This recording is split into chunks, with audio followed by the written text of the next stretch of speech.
నిజంగా దేవుని బిడ్డలైనట్లయితే వినండి సహోదరి సహోదరులు, ఆ దేవుని గూర్చిన సాక్ష్యం ఇవ్వాలి. యెరూషలేములో మీరు ఎదురు చూడండి, నేను వెళ్ళి పరిశుద్ధాత్మ దేవుణ్ణి పంపిస్తాను. ఆయన మీ మీదికి వచ్చినప్పుడు మీరు శక్తిని పొందుకుంటారు. శక్తిని పొందుకున్న మీరు యెరూషలేములో, యూదయలో, సమరయలో, భూదిగంతముల వరకు నాకు సాక్షులై ఉంటారు. అనగా క్రీస్తు యొక్క త్యాగానికి మనం సాక్షులం. క్రీస్తు పాపిష్టి వారిని బాగు చేస్తాడు అని చెప్పడానికి మనం సాక్షులం. క్రీస్తు ఆరోగ్యాన్ని ప్రసాదిస్తాడు అని చెప్పడానికి మనం సాక్షులం. క్రీస్తు ఆశ్చర్య కార్యాలు చేస్తాడు అని చెప్పడానికి మనం సాక్షులం. క్రీస్తు ఎంతటి పాపిష్టి వాడినైనా సరే పరిశుద్ధునిగా మారుస్తాడు అని చెప్పడానికి మనం సాక్షులం. సాక్ష్యము అంటే యేసుక్రీస్తు ఏం చేయగలడో దానికి మనం సాక్షులం. సాక్ష్యం అంటే మన గురించి మనం చెప్పుకోవడం కాదు.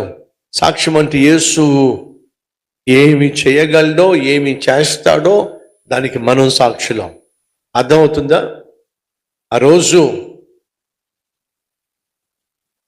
అప్పిచ్చిన వాడు వచ్చి కాలర పట్టుకొని అంటున్నాడు, ఎవడో తెలుసా, అప్పు తీరుస్తావా లేకపోతే కాలో చెయ్య ఎర్రకొట్టమంటావా అని చెప్పి అంటున్నాడు.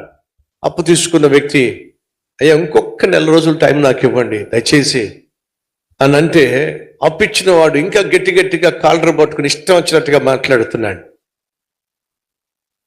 ఈ లోపట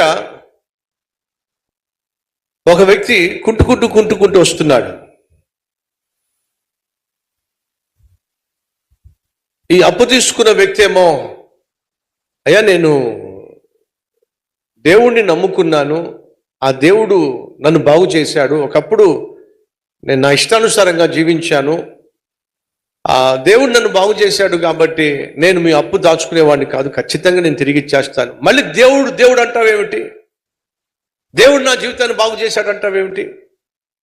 అప్పు తీసుకున్న అప్పు ఇవ్వమంటే దేవుడు నన్ను బాగు చేశాడు కాబట్టి, నా జీవితాన్ని మార్చాడు కాబట్టి మునుపటి వ్యక్తిని కాదు అని చెప్పేసి అంటున్నావు. ఏ దేవుడు నీ జీవితాన్ని మారుస్తాడా? దేవుడు నీ జీవితాన్ని బాగు చేశాడా అని చెప్పి గట్టిగా మాట్లాడుతున్నాడు. అప్పుడు ఆ వ్యక్తి అంటున్నాడు, అయ్యా నిజంగానే దేవుడు, నేను సేవిస్తున్న ప్రభువు నా జీవితాన్ని మార్చాడు అని తాను సమాధానం ఇస్తున్నప్పుడు అప్పిచ్చిన వాడు మాత్రం గట్టిగా అరుస్తా ఉన్నాడు. లోపల ఒక అతను కుంటుకుంటూ వచ్చాడు. వచ్చి అంటున్నాడు, దయచేసి అతను కాలర్ విడిచిపెట్టేసాయి, అతను జోలికి వెళ్ళొద్దు. ఆ కుంటుకుంటూ వచ్చిన వ్యక్తిని చూసి, అప్పిచ్చింది నేను, అప్పు తిరిగి ఇవ్వకపోతే ఆ నష్టం ఏంటో నాకు తెలుసు, ఆ బాధ ఏంటో నాకు తెలుసు, నీకేం తెలుసు కుంటోడివి?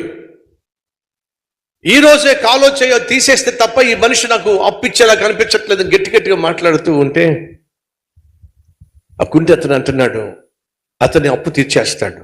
ఎలా చెప్పగలవు నువ్వు? అతను ఇప్పటిదాకా నిన్ను మాట్లాడినిచ్చాడు అని అంటే దానికి కారణం అదే. ఏమిటంటా మాట్లాడిచ్చావని చెప్పి అంటున్నావు, లేకపోతే ఏం చేసావాడేంటి? నా కాలు చూసావుగా, ఇది ఆ మహానుభావుడు తీసేస్తేనే ఇరిగిపోయింది. ఏమైంది?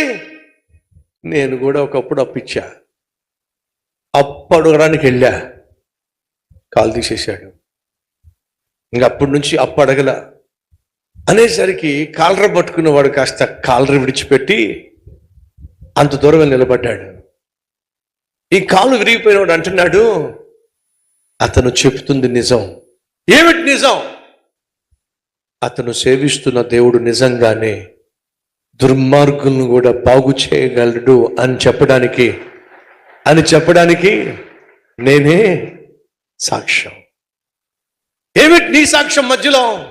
అదే చెప్తున్నా, ఎవరి కాలరైతే పట్టుకున్నావో అతడు ఒకప్పుడు ఈ ప్రాంతంలో పేరు మోసిన గూండా. డబ్బులు తీసుకోవడమే తప్ప తిరిగి ఇవ్వడం అతనికి చేత కాదు. భయంకరమైన తాగుబోతు, భయంకరమైనటువంటి గూండా. తనకున్న అవసరం తీర్చుకోవడానికి ఎవడు కాలరైనా పట్టుకునేవాడు, ఎవడు జేబైనా సరే దోచుకునేవాడు. అప్పివ్వమంటే ఇవ్వకపోతే కాలు చేతి తీసేసేవాడు. అలాగే నా కాలు తీసి పడేశాడు.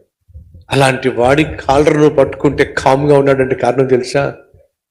ఆ ప్రభువు ఈ దుర్మార్గుణ్ణి దీనునిగా మార్చాడు కాబట్టే నువ్వు ఇంకా బ్రతుకున్నావు.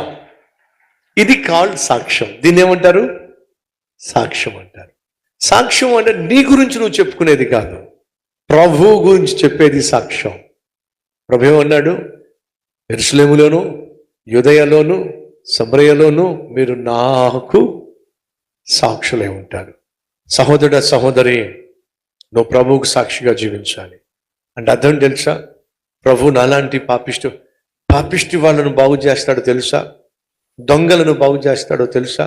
అబద్ధికులను బాగు చేస్తాడో తెలుసా? ఇష్టానుసారంగా జీవించే వాళ్ళని బాగు చేస్తాడో తెలుసా?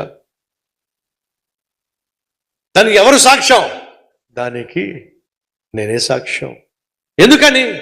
ఒకప్పుడు నేను ఇలా ఉండేవాడిని కాదు, ఒకప్పుడు నా జీవితం ఇలా ఉండేది కాదు, ఒకప్పుడు ఇంత ప్రశాంతంగా ఉండేవాడిని కాదు, ఒకప్పుడు ఇంత మనశ్శాంతితో ఉండేవాడిని కాదు, ఒకప్పుడు ఇంత పరిశుద్ధంగా ఉండేవాడిని కాదు. ప్రభు నా జీవితంలో అడుగు పెట్టిన తర్వాతే ఇంత గొప్ప మార్పు నా జీవితంలో నేను చూస్తున్నా. దీనికి కారణం ఏమిటంటే ప్రభు అయినా యేసుక్రీస్తే. అది సాక్ష్యం అంటే. సహోదరి, సహోదరులు, నువ్వు నేను ప్రభువుకు సాక్షిగా జీవించాలి. ఎక్కడ? ఇంటిలో. ఎక్కడ? ఇంటి బయట. ఎక్కడ? బంధువుల మధ్య. ఎక్కడ? సహ ఉద్యోగస్తుల మధ్య. ఎక్కడ? నువ్వు పనిచేస్తున్న చోట. ప్రభువుకు నువ్వు సాక్షిగా జీవించాలి. నీ జీవితాన్ని గమనిస్తున్న వాళ్ళు నీలో ఉన్నటువంటి ప్రత్యేకతను చూడాలి.